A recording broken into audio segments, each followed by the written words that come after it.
Hello, my name is Holly. Welcome to the Murder She Shed. This is the place where I tell true crime right from my she shed. Although it's cold today, so here I am stuck inside in front of this green screen again.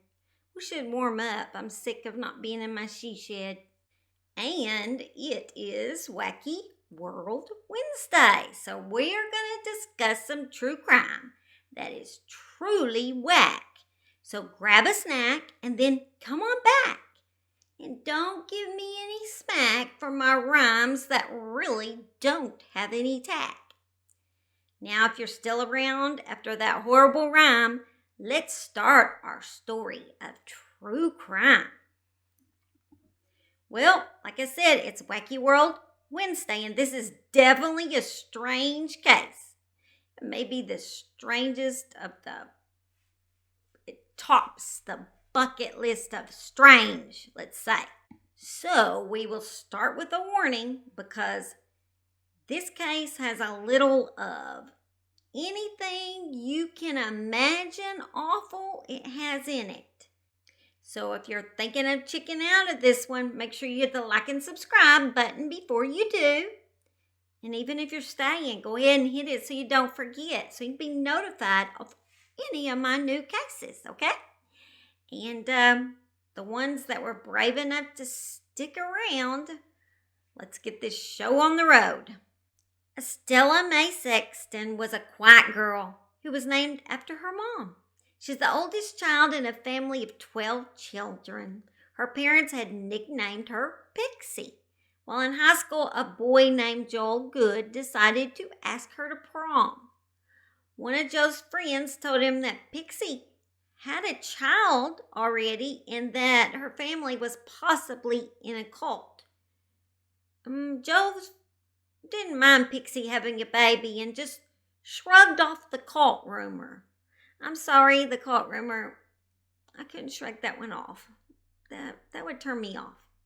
But Joe was a quiet boy as well. Some would say he was the nicest boy they had ever met. His parents had both passed away when he was young, and his aunt raised him after that. His aunt would say that Joel had a learning disability. His family and friends called him Joey, so that's what we're going to call him. The next time Joey would see Pixie, she would have a second child. Pixie would tell Joey that the daddy of both babies was actually in the Navy and didn't really have anything to do with her. He began to fall in love with Pixie, and after seeing each other for a while, Pixie ended up pregnant again. She told Joey the baby was his, so he decided to put a ring on that finger. Joey's aunt was very upset about this because everyone knew how Pixie's daddy, Eddie Lee Sexton, was so controlling. She didn't want in that family, around that family. But Joey and Pixie got married before his aunt even knew anything about it. And Pixie's dad, who claimed to have a minister's license, married them. After they got married, Pixie would say that she had had a miscarriage. But the aunt doubted that she'd ever been pregnant. She just thought, she's just trying to trap Joey. Not long after they got married, one of Pixie's younger sisters went to a counselor at school and told the counselor the most shocking news. Her name was Michelle, and she was 17.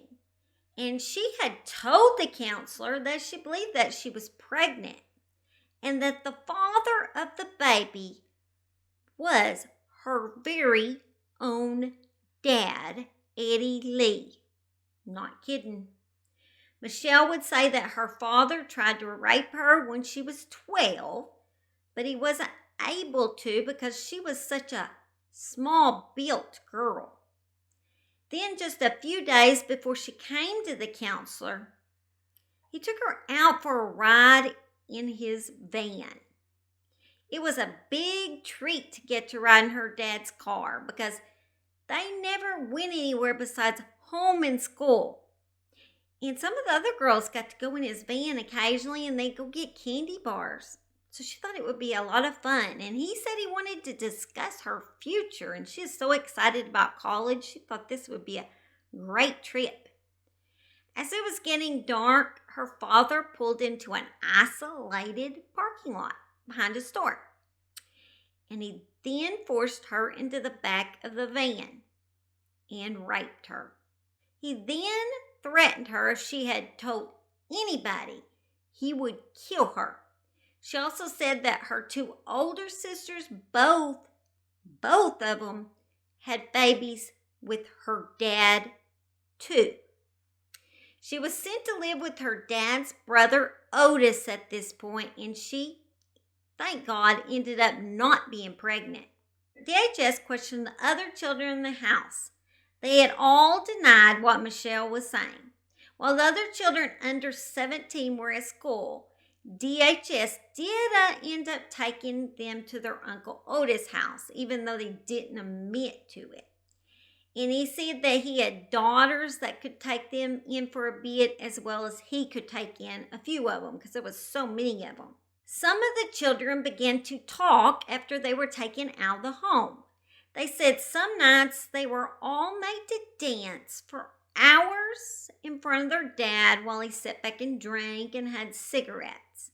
And he would instruct the girls how to move their hips. Gross.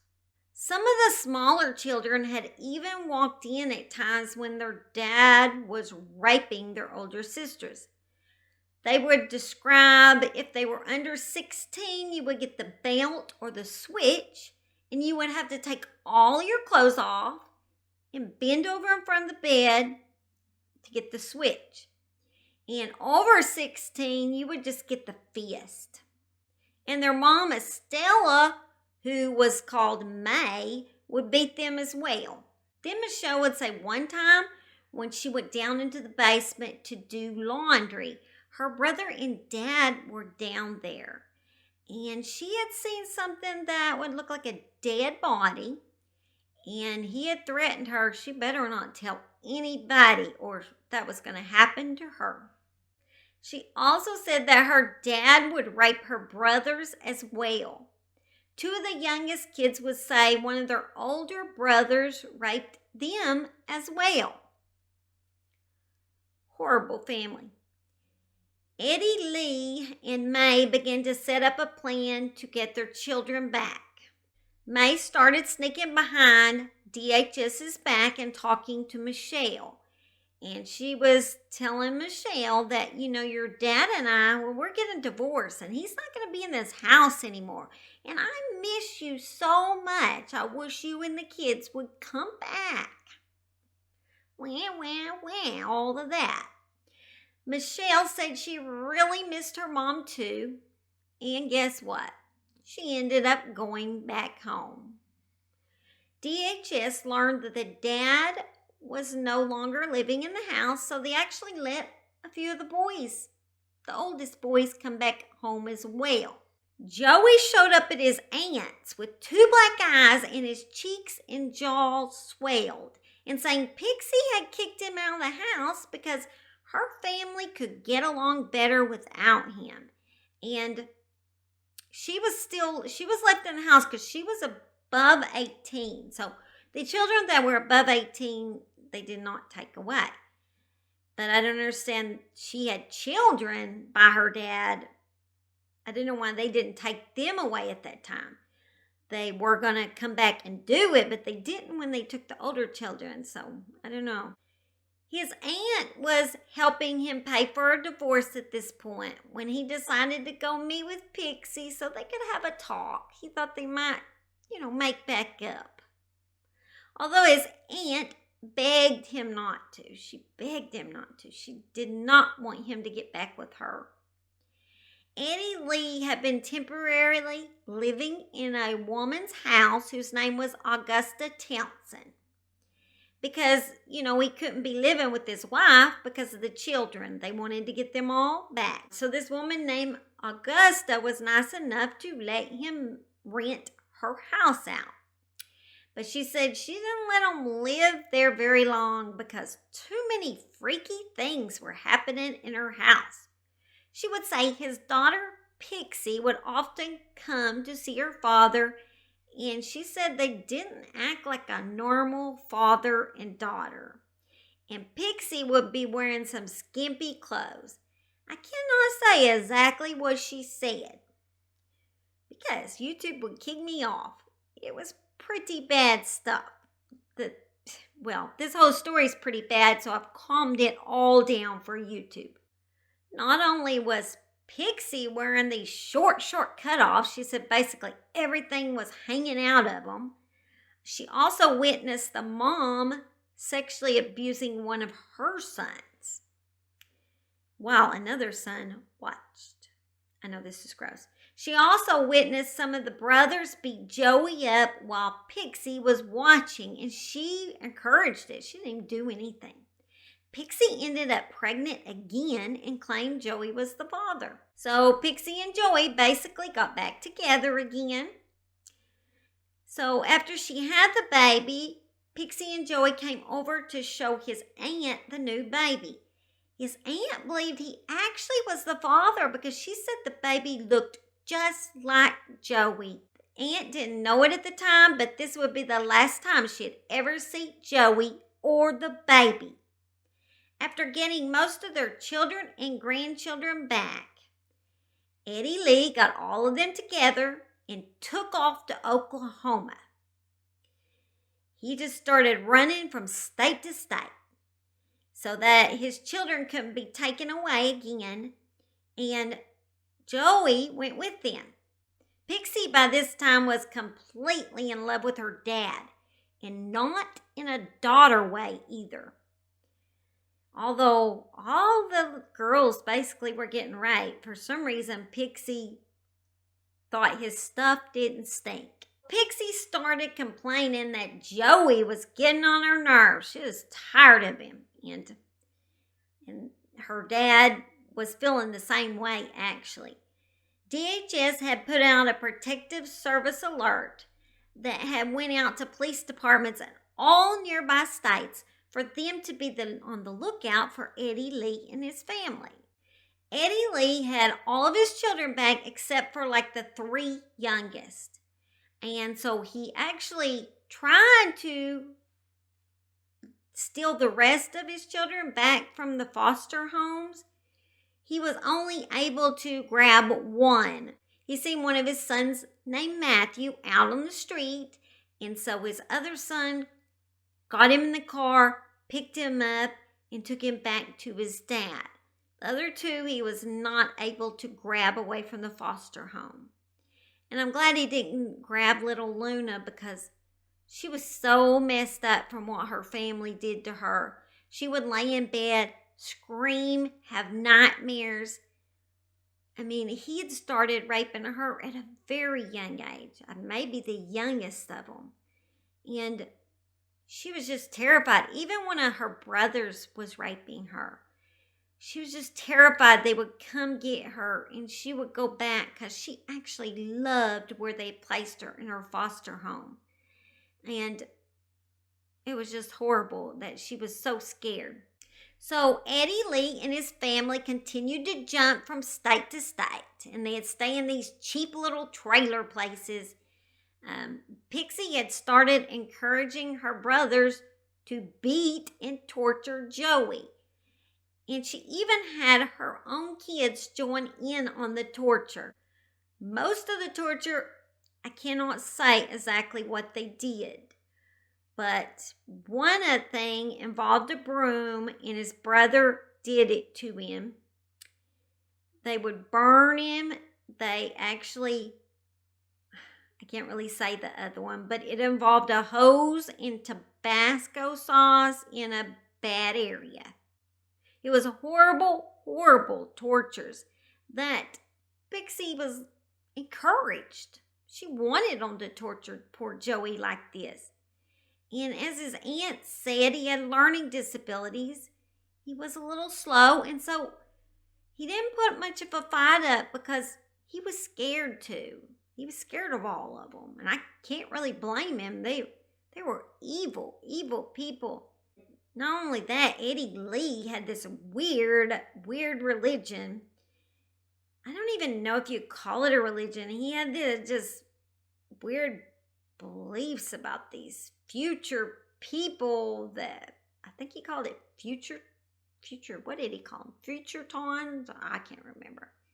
But, and then he believed that Satan could control him. I don't know. I think he's basically a Satanist. It was all this weird mixed up beliefs he had. And I don't even want to get into all that. It was so crazy. Then the smallest baby, Skipper, which was actually Joey and Pixie's baby, began to be sick. He would have nausea and he would have cold sweats, and it was thought due to the doses of adult strength NyQuil all the children were given every night to knock them out. That's what caused the baby to be that sick. The baby started to cry quite a bit, and at this time they were all living in this small trailer. I mean, there was a lot of them living in this little bitty trailer. The baby started crying one night at 4 a.m. in the morning, and her dad yelled, "Keep that baby quiet." So, Pixie first slapped the baby. When that didn't work, she then covered her baby's mouth and nose until the baby was silent. Then after that, she cuddled the dead baby up in her arms and fell asleep. She told Joey the baby had died from SIDS. They ended up burying the baby right there in the trailer park, kind of in the woods, I guess is in a wooded area. They would later say Joey dug the hole, and the whole time was saying, "Why did it have to be my son?" Poor Joey. Joey started wanting to go back home, and then he would be able to give his baby a proper burial. He wanted to dig that baby back up and take it home with him. And he just wanted to fly home and be back with his aunt. Pixie and Eddie decided that Joey needed to go away because he was going to rat them out, tell about them killing the baby and where they were and all kinds of things. So they got together a plan. They made Willie, one of the brothers, part of their plan. Willie had a low IQ, so he was easy to talk into anything. Willie and Joey went for a walk in the woods near their camper because they were supposed to be hiding some goods that they had stolen. And Eddie Lee followed a little ways behind them. Eddie Lee had taught Willie how to strangle someone 2 days prior before Joey's death when they got out into the woods a little ways. He got behind Joey, took his rope out of his pocket, put it around Joey's neck, and when he went to do that, they kind of wrestled around and they both fell, with Willie landing on top of Joey. Willie had a stick in the rope, so he was able to twist it real tight around Joey's neck. All he heard Joey say was "ow" real loud, but the girls would later say they thought they heard Eddie's name being yelled by Joey. They could actually hear him yell it from the trailer into the woods. He was yelling so loud. And Willie kept squeezing till blood came out of Joey's ears. And then his dad brought a shovel up from behind and they dug a hole. Eddie Lee told Willie to cut off Joey's hands so he couldn't be identified so easy. While stabbing at his wrist, Willie got sick during the process. So Eddie Lee said, "We'll just bury him." After that, they had to move to a different campsite. They made a call that the FBI was able to trace, and then they were caught because the FBI surrounded them and brought them all in. They began to rat each other out at this point. And then they were able to find Joey and the baby's bodies. Joey had only been a few weeks shy of his 24th birthday when he had been murdered. The baby Skipper and Joey were actually buried together. Little Skipper was buried cradled in Joey's arms. How sweet is that? They were laid to rest beside Joey's mom and dad, who passed away when he was younger.